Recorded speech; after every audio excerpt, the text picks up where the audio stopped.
Il a dit ça, c'est le meilleur des cas. Ensuite, les personnes qui sont mortes. Les personnes qui meurent, on coupe leurs cheveux, on les donne. Et ça, ce n'est même pas encore le plus grave. Vous savez, c'est quoi le plus grave? Deuxième catégorie, ce sont des morts. Quelqu'un qui est décédé et on a coupé ses cheveux. Et les cheveux qu'on a coupés, on a travaillé, c'est devenu une perruque. Il m'a dit, nous les Indiens, on met pas ça. J'ai dit, mais pourquoi vous mettez pas ça? Il a dit, non, on met pas ça. Tous les cheveux que tu vois là, c'est pour l'exportation. Donc, ceux que tu dois trouver, ce sont les usines qui font l'exportation. Vous devez comprendre quelque chose, c'est que les monstres que nous sommes en train de vivre, auxquels nous sommes en train de vivre, elle est d'abord spirituelle. On a jeté les démons dans ses cheveux et vous avez pris les démons qui étaient sur la personne, vous avez mis sur votre gloire qui est vos cheveux. Bienvenue dans la réalité spirituelle. Je m'appelle Séraphin Kassongo, votre présentateur.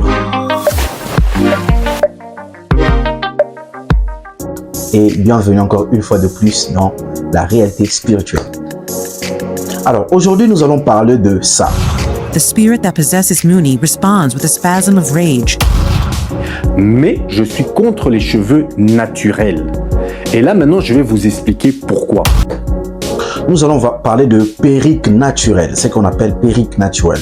D'où provient le perruque naturel? Alors là, nous allons faire un petit tour. On ira en Inde voir qu'est-ce qui est caché derrière ce qu'on appelle le perruque naturel. Alors, on regarde cette vidéo et on se retrouve juste après. Si vous parlez de qualité, nos cheveux sont 100% naturels. Nous n'avons qu'une qualité, mais sa valeur dépend de la longueur des cheveux. Par exemple, des cheveux de 70 ou 80 cm de long sont plus chers que des cheveux de 50 ou 60 cm. Ça appartenait à une vieille femme, alors nous devons acheter un produit pour teindre les cheveux gris en noir. Cheveux naturels que certains appellent même les cheveux de mort.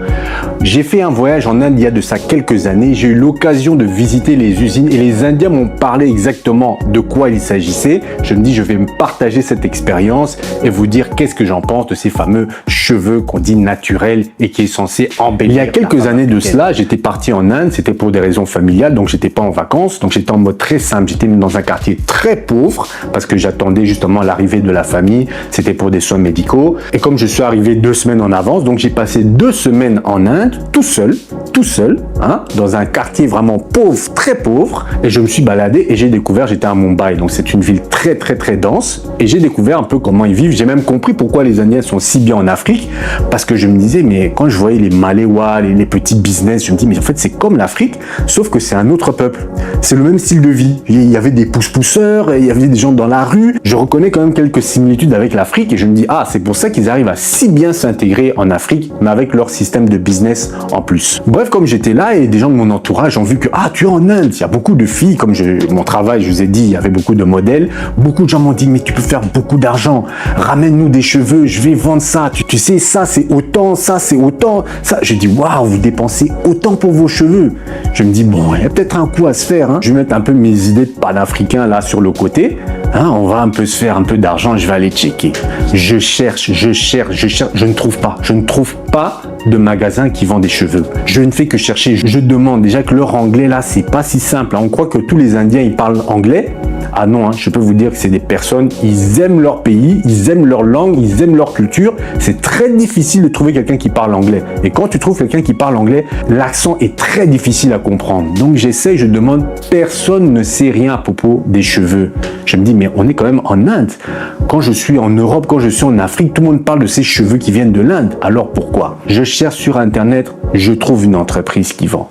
Je regarde les prix très lisses, très beaux. Je dis, waouh, c'est magnifique. J'envoie les prix aux gens qui me disent, oh non, en tout cas, il y a une grosse marge qu'on peut se faire. Je me dis, bon, surtout que je dépense beaucoup pour ce voyage, que je suis venu en catastrophe, récupérer un peu là, ce serait quand même pas mal. Et là, je croise un autre Indien qui m'explique enfin pourquoi je ne trouvais aucun magasin en Inde. Il m'a dit, nous les Indiens, on met pas ça. J'ai dit, mais pourquoi vous mettez pas ça? Il a dit, non, on met pas ça. Tous les cheveux que tu vois là, c'est pour l'exportation. Donc, ceux que tu dois trouver, ce sont les usines qui font l'exportation. J'ai dit, ah, ok. Il m'a amené, j'ai vu. Dégueulasse. des touffes de cheveux avec des poux. Chaque jour, les 10 coiffeurs du temple rasent environ 150 personnes chacun. Je dirais 10 enfants, 10 femmes, et le reste, ce sont des hommes. Les cheveux sont ensuite vendus aux enchères et exportés hors du pays. Je vous dis, dégueulasse. Mais ils ont un procédé chimique lorsqu'ils mettent ça, ils mélangent les cheveux, après ça devient bien, tout ça, les poux partent et tout ça. Alors maintenant je le demande, mais pourquoi vous mettez pas ça? Les années dit, non mais pas ça. Il a dit, tu connais la provenance de ces cheveux? Il a dit, c'est mélangé. Il a dit, quand tu as de la chance, les cheveux viennent d'une famille qui est pauvre, ils ont laissé pousser leurs cheveux pour avoir de l'argent, ils coupent, et puis là ils donnent leurs cheveux, ils vendent leurs cheveux. Il a dit, ça c'est le meilleur des cas.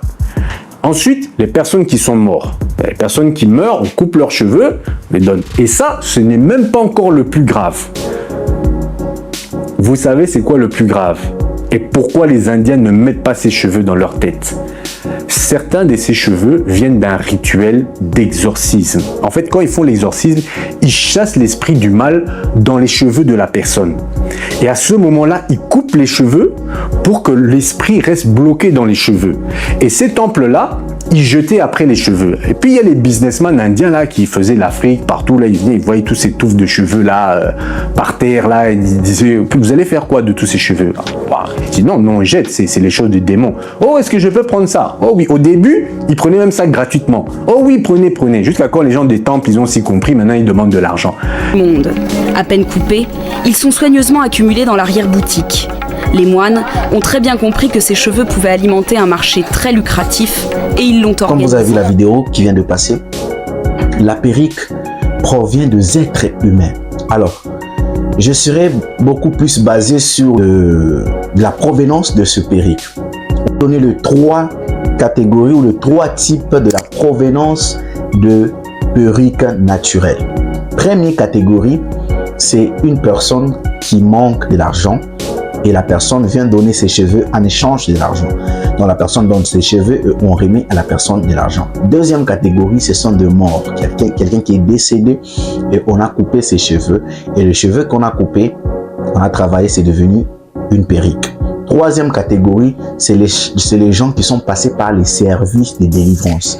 On a délivré la personne et pour que les esprits puissent laisser la personne se détacher de cette personne, on doit couper ses cheveux pour que les esprits restent dans ses cheveux. On parle de ces 3 types de cheveux par lesquels on fournit les cheveux ou on récupère les cheveux pour le vendre. Alors, nous allons aller de l'autre côté, voir que dit la Bible concernant le cheveu. Je suis d'abord dans le livre de Luc, chapitre 7, le verset 37, Luc 7, 44 et Jean 11, 2, où la Bible est en train de nous montrer cette femme, la prostituée, qui était venue laver le pied de Jésus avec ses cheveux. Alors, de l'autre côté encore, je suis encore dans le livre de 1 Corinthiens, chapitre 11, le verset 15, la Bible est en train de présenter les cheveux comme une gloire que Dieu a posée sur la tête d'une femme, d'une fille, je peux dire. Alors, et cette gloire que Dieu a posée sur sa tête, elle est représentée par les cheveux. Mais vous allez comprendre que bon nombre de femmes ou de filles ne sont pas satisfaites avec le cheveu que Dieu les a donné, mais elles veulent prendre les cheveux des autres pour mettre sur leur tête. Là, ça signifie aussi quelque chose, ça parle aussi de quelque chose, ce qui veut dire la gloire que Dieu vous a donnée ne vous suffit pas, mais vous voulez prendre la gloire des autres. Vous devez comprendre quelque chose, c'est que les monstres que nous sommes en train de vivre, auxquels nous sommes en train de vivre, elle est d'abord spirituelle. Au-delà de tout ce qu'on peut voir, il y a la spiritualité qui compte. Donc, tout ce que vous faisiez, vous pouvez prendre ça pour de bonnes raisons, dire que non, mes cheveux ne sont pas à bonne santé, j'ai un problème de cheveux, ceci, cela. Mais la conclusion que vous avez prise, ou la décision que vous avez prise, ou la solution que vous avez empruntée est-elle biblique? Elle est dans la voie de Dieu ou elle n'est pas dans la volonté de Dieu? Alors, si elle est attachée à la volonté de Dieu, elle ne contredit pas la parole de Dieu, elle ne contredit pas le vœu de Dieu, vous pouvez l'appliquer. Mais si elle contredit la volonté de Dieu, ne l'appliquez pas. C'est pour, alors avec le verset, quelques versets que nous venons de lire tout à l'heure, ou la femme, nous allons comprendre que cette femme qui est venue essuyer les pieds de Jésus avec ses cheveux, ça signifiait quelque chose, ça représentait quelque chose. Et c'est quelque chose qui avait touché Jésus. Jésus était en train de les répéter même dans le livre de Luc. Chapitre 7, le verset 44, Jésus est en train de répéter que cette femme.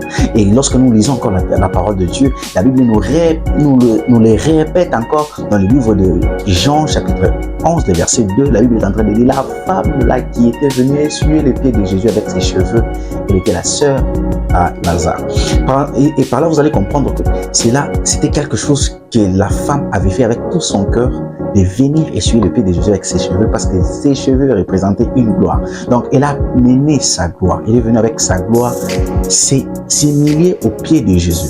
Et lorsqu'on voit 1 Corinthiens chapitre 11, verset 15, la Bible est en train de nous parler que les cheveux, c'est une gloire que Dieu a donnée à une femme. Donc, ça veut dire, vous avez une gloire sur vous, mais la gloire que vous avez sur vous, vous aimez l'étouffer. Et vous l'étouffez avec quoi? Peut-être avec les cheveux d'un mort. Vous avez pris les cheveux d'un mort, vous avez mis sur votre tête, ou soit parce que vous avez pris les cheveux peut-être d'une personne qui était possédée par les démons, et on a jeté les démons dans ses cheveux, et vous avez pris les démons qui étaient sur la personne, vous avez mis sur votre gloire qui est vos cheveux. Et maintenant, vous êtes en train de rencontrer des problèmes difficiles, des blocages, la vie n'évolue pas, vous êtes en train de pleurer tous les jours, vous êtes en train de vous lamenter tous les jours, mais vous avez oublié quelque chose, c'est que vous-même, vous êtes mis dans des problèmes en achetant des cheveux qui appartenaient à une autre personne, qui a peut-être des énergies négatives sur votre vie, sur votre gloire. Alors, j'aimerais inviter encore mes soeurs, mes mamans, de beaucoup vous détacher de ce qu'on appelle les cheveux naturels. Car derrière toutes ces choses se cache une puissance maléfique, se cache une puissance qui étouffe votre gloire. Que Dieu vous bénisse, c'était la réalité spirituelle. Je m'appelle Séraphin Kassongo. Abonnez-vous à la chaîne pour ne pas rater d'autres nouvelles concernant la réalité spirituelle. Ciao.